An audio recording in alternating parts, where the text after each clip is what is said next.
Swerve, want some, get some, bad enough, take some. I'm coming for more than your soul, more than your blood. I'm coming for your career. It's Gangrel the Vampire Way, and there's going to be a bloodbath.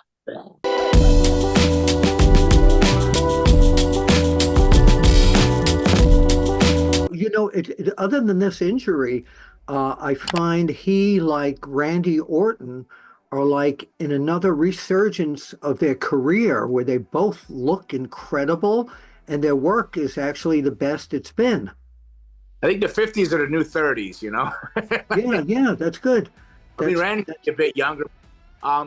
Today's medicine and what we know about the body and different healing things, it's amazing what we could do if we pay attention to our bodies and stay in tune with them and stuff. So I believe you'll see a lot of guys, if they take good bumps and clean bumps, will be wrestling into their 50s if they do it right. But the style today, though, with this younger generation, on the other hand, is a very, very fast-paced and high explosive and I find it dangerous style, you know, and then I don't know. So that with that kind of style, you do to have injuries. You know, it doesn't matter what company you're in. It could be WWE, Independence, AEW. You know, when you work that kind of style, things are going to happen. You climb to a top rope, and that cage is really high. It looked higher than any other cage I've seen. Yes, it did. It did. That's why I was scared when I saw him going up there. I was saying, this looks like a higher cage than the ones I've seen anywhere. It looked higher, and maybe that's what happened when he got up there. I don't know, but man, I love him to death, and I'm sorry it happened to him, and I can't thank him enough for thinking of me and bringing the whole Brute thing full circle and coming out there and having that moment. Thank you. You know, whatever it was, 25 years later, 20, you know. Were you hoping some way that they might have worked Christian into the thing so all three of you could have been in the ring at the same time? That would be super, super cool, but he's on such his own journey right there. He had that Strickland match, and I don't know how they could possibly did that. I mean, maybe if they stalled things off, but maybe Adam just saw the opportunity to make it happen now instead of missing this opportunity to get it in there. So maybe in the future, fingers crossed. You never know. That would be because you got over. Now, how did they get you? When did you go under the ring? I slid under there just before the match itself. I just walked out with the crew, went right under there. Nobody noticed. Nobody recognized you. I've had the black hoodie on, like work stuff. Oh, that's why. That's why. I just dressed like a girl went under there. Yeah. How did you get up into the ring? They sat there and worked on it. They had like a trap door put in there, like a trap door. They cut it in, and there was a guy underneath. Very professional. They got it done, spot on. Not an easy job for that crew. You got to take hat off to Bob and all the ring guys there and stuff that got that done. It's an amazing crew, and it was safe and it was fun, and I had a blast. That's great, and hopefully they'll bring you back.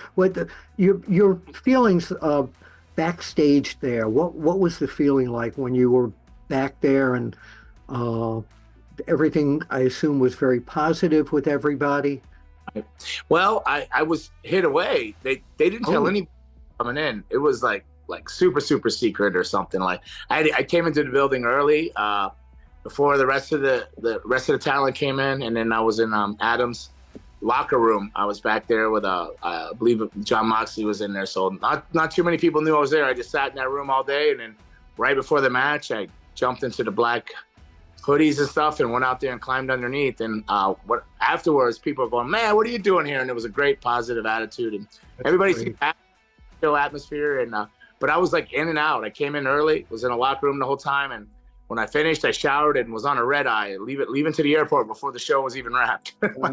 Did you get to meet Tony Khan?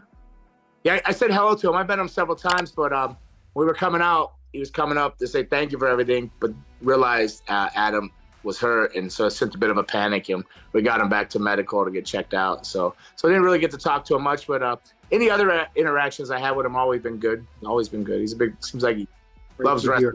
Check out BrainBuster, the daily quiz that tests your WWE knowledge with winning streaks, stats, and more. It's time to see if you're up for the challenge. You mentioned Swerve Strickland. Did you get to see on a monitor or anything any of the other matches? No, I glanced. They had a monitor on in the room I was in. There was no sound, but I didn't get to really pay that good attention to everything, but I got it recorded here so I can watch it now. I still haven't watched it. I got home, have been running crazy. I still haven't even watched my stuff yet. Like, You don't even know you came out there. watch the match or anything. That's great. That's great. What you were talking about today's wrestling, and how different it is today, that everybody does high spots these days. Everybody's going over the ropes and going.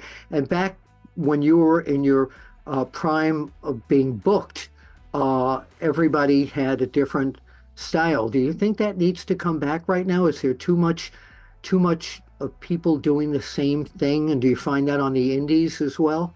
Well, if you're asking me my personal preference, I think it wouldn't hurt to have a little bit more storytelling along with wrestling. Meaningful moves make moments.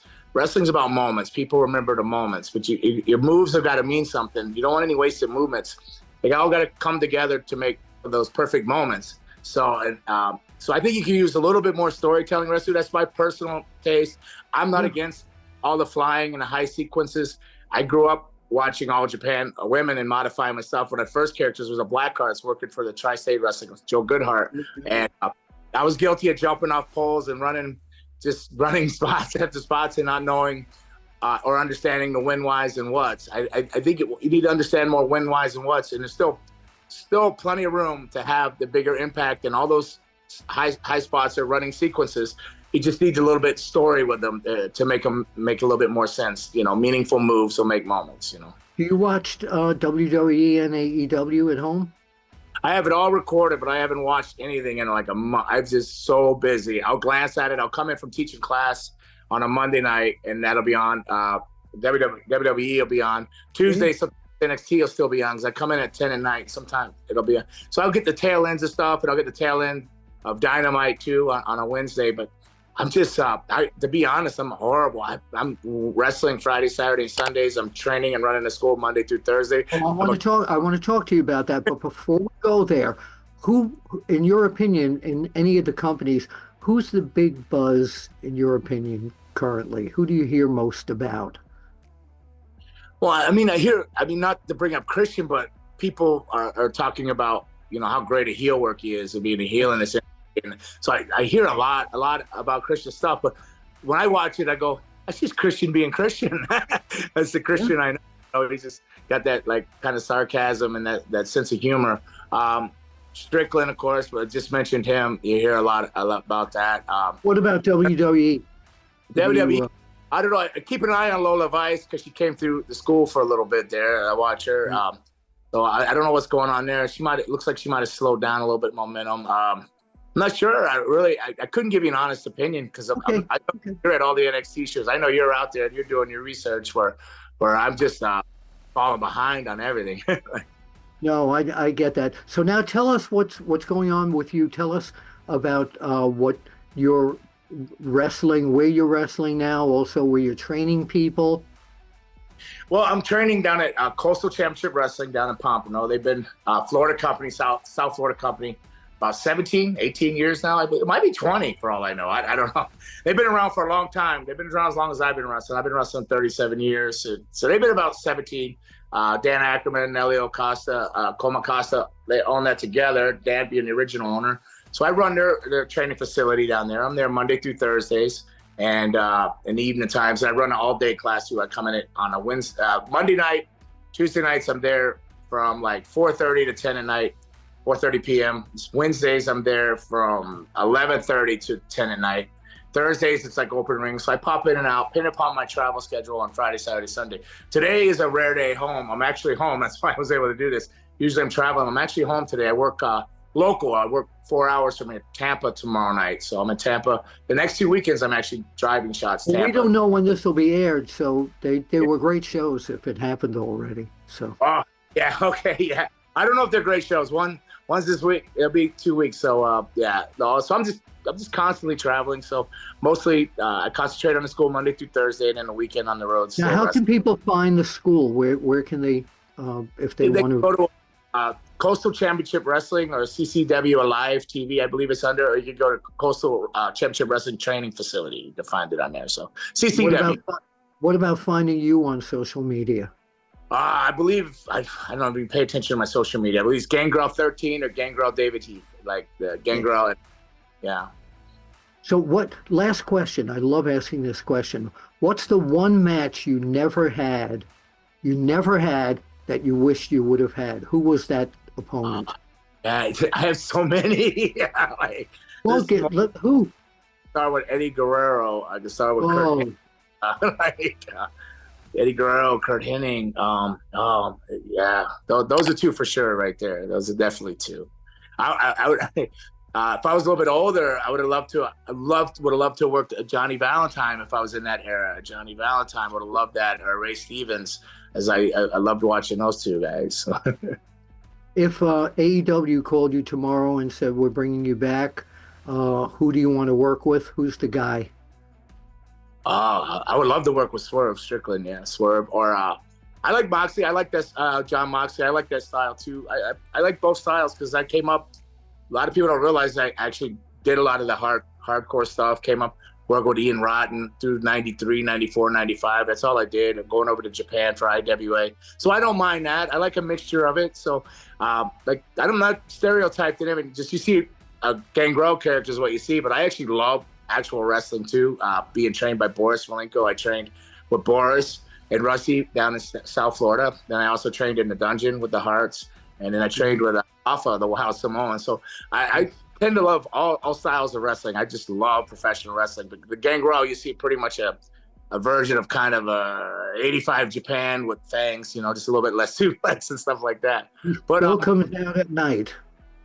Yeah, but Swerve, I would love to do that because he can move, but he understands wrestling too. He can do a little bit of everything. So I think I could be a good base and catch some of his flying stuff. He's got an aggressive side to him. I would like to work Swerve.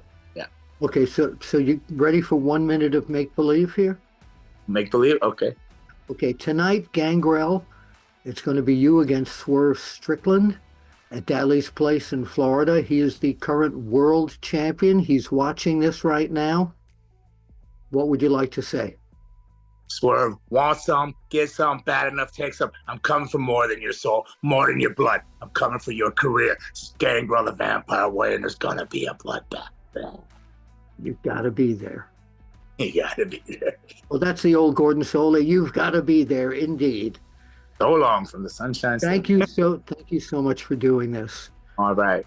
Thank you, Bill.